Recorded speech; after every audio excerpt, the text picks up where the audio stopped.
For those of you who don't know Millhouse, which is going to be lots of us, unfortunately, right? He's actually a very conservative person.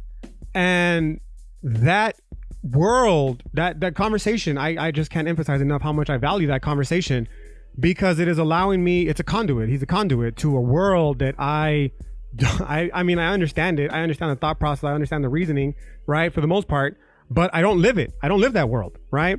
And lived experience is very important in the knowledge building and the knowledge formation process. So it would be it'd be in bad faith of me to sit here and try to speak, for instance, on issues regarding the right, if I don't even understand what it's like to live in the perspective, or live through the perspective of someone who is on the right. You know what I'm saying? That's one of the biggest issues that I feel that we personally, as quote unquote lefty liberals, because we've discussed before, I ain't no fucking lefty, dog, right? But if you had to try to reduce, right, essentialize my stances, a lot of it would probably be more along the liberal camp, right?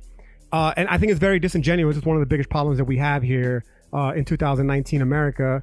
And that is that we have people, for instance, who are either on the right or on the left, who feel qualified to speak about the experiences and about the issues relating to people on the other side of the political spectrum, just by virtue of the fact they have a fucking freedom to speech. Now, there's no question about that. You can fucking say whatever you want to say. It's America, and I may not agree with what you got to say, but I will fucking protect to the death to you to fucking say that shit, my dog, right? But what I'm trying to say is that it's also important for us who seek to gain a higher level understanding of reality that we put ourselves into the position of other people to try to understand their thought process and their reasoning as to why they are coming at us, because I feel, at least, that it helps remove us from the defensive as though we're just being attacked, right?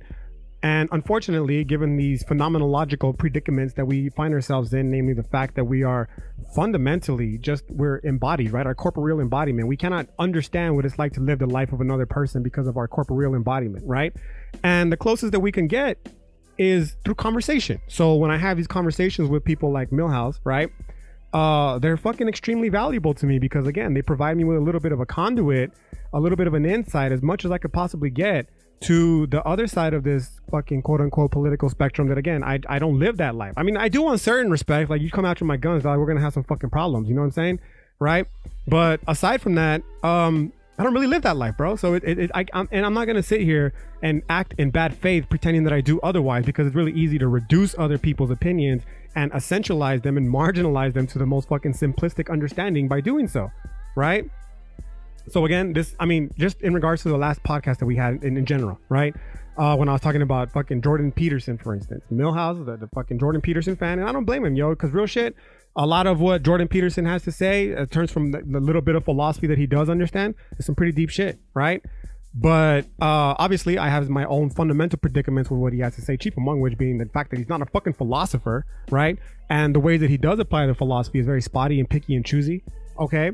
But that's from my own personal biases. And in having our conversation with Millhouse, I started to realize, well, there's a little bit more to the Jordan Peterson character than meets the eye, and it's unfair to reduce him to his talking points without understanding the effects that he has on the people who are actually, fans of his, which undoubtedly there are millions of,